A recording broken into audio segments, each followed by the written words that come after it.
Coming up. My name is Maximus Decimus Meridius. Maximus' voice, which I call Royal Shakespeare Company 2 pints after lunch. From Gladiator to Herman Göring. You know, bad guys are not single notes. What Russell Crowe really thinks of Hollywood. The thing is, it's not the movies that mess you up. And why life on the farm Yeah, but how did that happen? Got so much dust up my schnoz. beats a life of fame. You're not dying. No, my health problems are all mental. That's next on 60 Minutes. An invitation to chat with Russell Crowe is not something to be knocked back.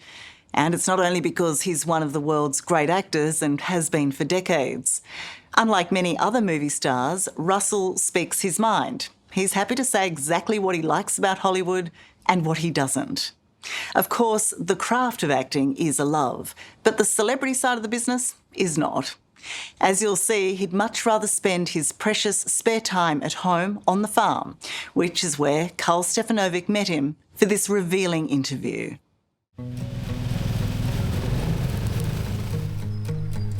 It's a long way from Hollywood, but Russell Crowe's farm on the mid-north coast of New South Wales is his favourite location of all time.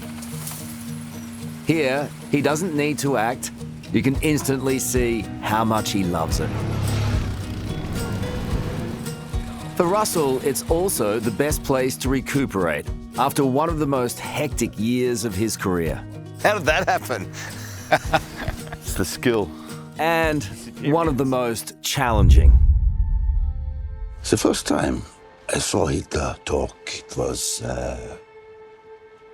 1922, upstairs of a coffee shop.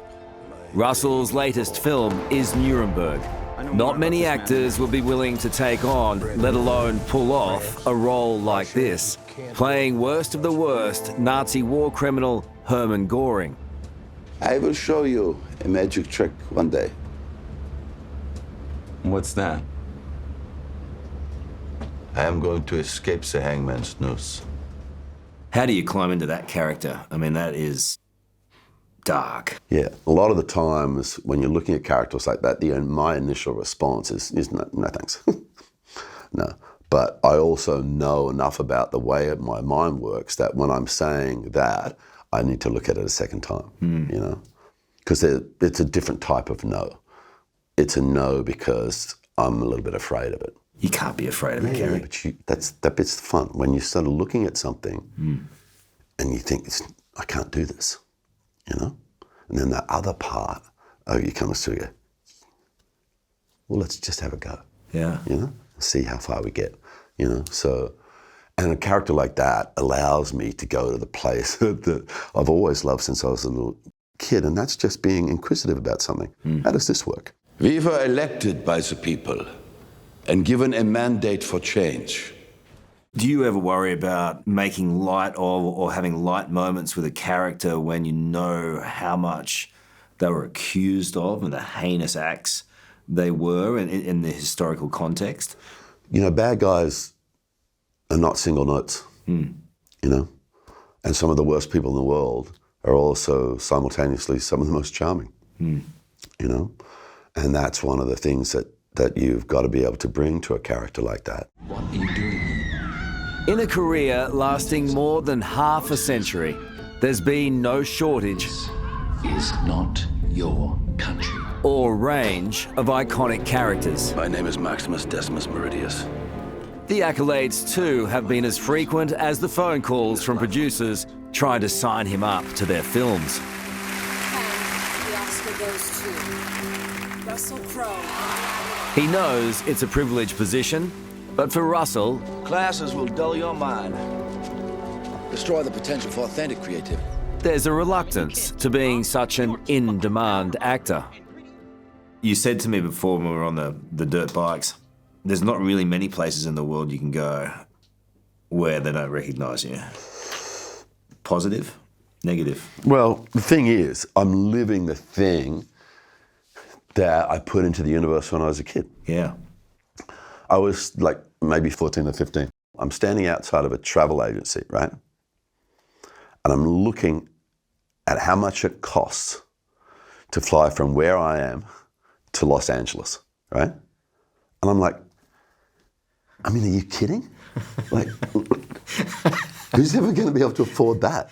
You know, it was like multiple times, 10 or more times, whatever I had in my bank, And I was just looking at, I just started, I had this thing. It's like, I'm going to see the world, right, on somebody else's dime. I'm going to get a job that gets me around the world. And if that job involves, being famous, I'll be famous everywhere. Unfortunately, these things Came true. and they're not as good as I might have thought when I was 14 or 15. So let's get the bit Russell doesn't like out of the way right now. The constant chatter about his private life. Yes, the 61-year-old is the proud father of 2 boys, having been married to, but now divorced from, Danielle Spencer. And yes, these days, Britney Theriot is often seen by his side. But for the gossip columnists, salivating over the possibility of wedding snaps, there's going to be disappointment. All these reports keep coming out saying that Britney and I are engaged and I'm going to get married again. No. Oh. We are very, very good friends. Yeah. And we have a wonderful relationship. My life is so joyous and happy at the moment. Yeah. Why would I ruin that with a wedding? Why would I go through... I've been married once. Yeah. I know how it can go and where it can go. So I don't need to go to that place. Where's the romantic? I think there's something... Where's the romance in you? Hey, Come how on. romantic it is to be boyfriend and girlfriend wherever you are in the world, Yeah. And to be, especially with the sort of life we have, and it's sort of like, having that, just, that slight thing, that means you got to keep respecting each other, and waking up with a smile, And we do, which is something which is fascinating for me. We do everything together. You happy? We're very happy, man. It's a very, very positive life. But no, I'm not going to get married again. Doing it once is cool, great, but I don't want to do it again. Mr. Girl, right here, please. From the personal, back to the professional. Russell's portrayal of Herman Göring has so far been so well received, there's speculation it's Oscar-worthy. But surprisingly, talk of this possible success means talk of another complicated Crowe relationship. His place in the superficiality of the Hollywood machine. The thing is, it's not the movies that mess you up so much, because once you establish a connection with an audience, it's it's positive, But when they start picking you out and going, "You're the best one," see, you had this little piece of gold. Then it starts getting kind of silly, because it creates like resentment around you, and sort of like, jealousy or whatever, and then also sort of like an unreasonable level of expectation. You wouldn't take the Oscar back, though. Or would you? No, look, I have one. It's amazing. I was born in Wellington, New Zealand, right? I got to Australia when I was 4. I have no business having one of those, but somehow I got one, right? Well, that's not true. And that's very nice, but let's leave it at that. They're mentioning Oscar buzz again around Nuremberg. Is that nice for you, or is that the process? I've sort of made the decision not to do any of the Q&As or anything related to that sort of stuff. I want people to just look at the character for the weight of who this man was in history, and the resonance around the film. All of that stuff, it tends to change the way a movie's discussed and viewed. So I'd rather people just see this cleanly and clearly and not worry about that sort of stuff. Russell Crowe, what do you make of these Canadian fans? But despite all his achievements, Russell Crowe is acutely aware even the brightest stars fade. Coming up, when is the right time to yell cut? I felt a bit emotional because I thought what you were saying was, I'm saying goodbye.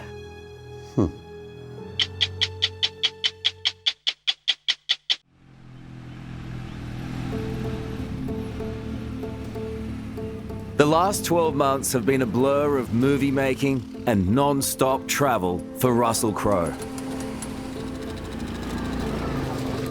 I was in France working. I'd leave the set, fly to Sydney, change into a suit, do the red carpet, appear at the after. It's why getting back to his Australian farm has been so important. You've had some year. Huge year, yeah, which is really interesting because I'm 61 and to be as employable as I seem to be constantly, you know, it's really pleasing, obviously, but it's a big surprise. You know, I've been an actor a long time and, you know, I know how it goes. How can you, as Russell Crowe, be surprised that you're gainfully employed? Come on.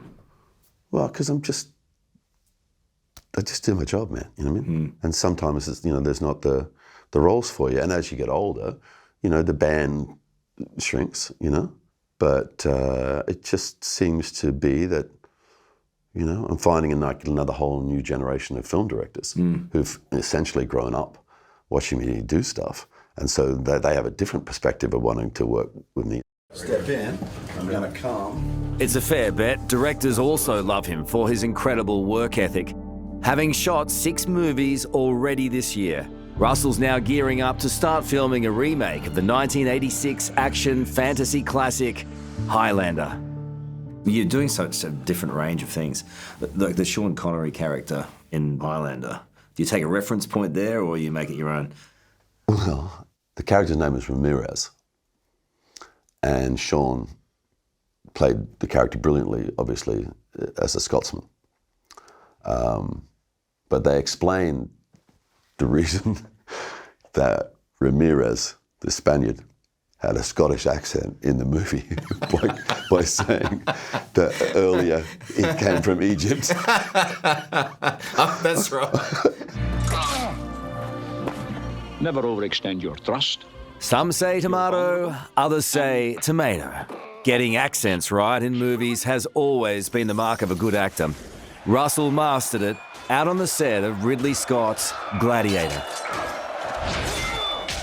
I was telling Chad Stahelski, who's directing Highlander, I was telling him a story about me and Ridley at the beginning of Gladiator, right? And it was off the back of the fact that, you know, ultimately Maximus is Spanish. You know, he's a Roman general, but he's the Spaniard. Yeah. You know?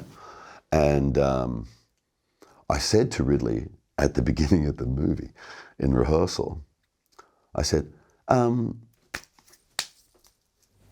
do we think about voice and stuff? What are you hearing? And he goes, yours? That's why I hired you. I said, yeah, but it's character, so, right? And he's Spanish, so I'm thinking Antonio Banderas with slightly better elocution. And Ridley's like, no fucking way. There's no fucking way. Sorry about swearing, but that's exactly what he said. No fucking way that you're doing that, right?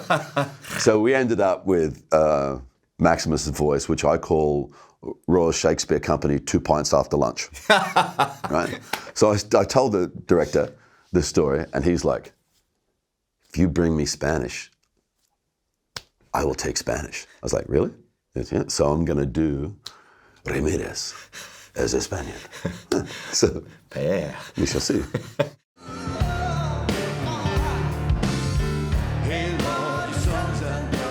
While there is no doubt about his acting prowess, somewhat ironically, the place where he finds the most solace is his music, the one piece of art he is most maligned for. So you've been doing music, as you say, since 1982. 82 was my first record, yeah. And you say, you know, some people don't really give a shit about your music. But most people. Which is fine. Why on earth does Russell Crowe do music, some say? It's my theatre. Where I come from, right, is actually rock and roll stages. Everything that I've done, everything I've ever achieved in my life starts with music. So it's really important to me. It's like a fundamental to me, you know? And it's one of the most comfortable places in my life is like, you know, that moment just before you're walking out on stage to put on a show, you know? When you step forward like that, you're actually, you know, you put yourself into a place of vulnerability or whatever, and, you know, and people will hang shit on you, man. That's just the way the world works. Does that hurt you? It bothers me because it's not a battle worth fighting. You know what I mean? Yeah, it's like I see it now. You're sort of saying something that is ill-informed and it's stupid, right? But it also has nothing to do with what I'm doing. I'm not trying to be Beyonce. Now that would be an achievement. I'm just not trying to do that. You know what I mean? Russell has one big advantage over his detractors. He's so successful, he doesn't have to worry about what they think. And as if to thumb his nose at them, he's now even found time to make a documentary about his music. There's a moment at the end of this new piece that you're doing, and you raise a glass and you say cheers, and I felt a bit emotional because I thought what you were saying was, I'm saying goodbye to performance. It's funny because the working title of the documentary is The Last Breath. So that would sort of seem to fit under that. But you're not dying. No. My health problems are all mental. Don't worry about it. But yeah, I'm 61. And you do have to think, right, how many summers have I really got? You know what I mean? And do I want to be spending every year working the way I have been working? Because now that I've set that precedence, everybody in my business life is like, well, we can get him cranking all day long, you know? And it's like, yeah, so I'm not sure if I want to do that, you know? And there will be a moment, man, I'm absolutely certain. I mean, I love my job, bottom line. So you're a workaholic. I would find it very difficult to not be doing it, right? But at the same time, too, I mean, you know, physically, you know, hearing-wise, your eyesight, all of these things, you know, there's going to be a certain degeneration at a certain point, you know. So you don't want to do this job like without having your full faculties. You know, you want to be the guy contributing. One thing I do know is I've been around a long time. Because they'd bring actors in from New York or London or whatever. Most 61-year-olds undoubtedly contemplate it, but retirement is still a long way off for this actor. And part of the reason for that is one of the most important lessons he's learned from his craft. It's something all aspiring Russell Crowes would do well to heed. The only thing that you're required to do as an actor is to give. That's the only thing. But here is where it becomes difficult. Because on the 57th day of an 80-day shoot, where you haven't had enough sleep, you haven't been eating properly, you are so weary from the absolute balls of your feet to the top of your head that you can't think straight because you're so fucking tired. The only thing that's going to be expected of you, my friend, is that you give. And once you see it like that, you know, and you understand, it's more of a calling than a job, you know?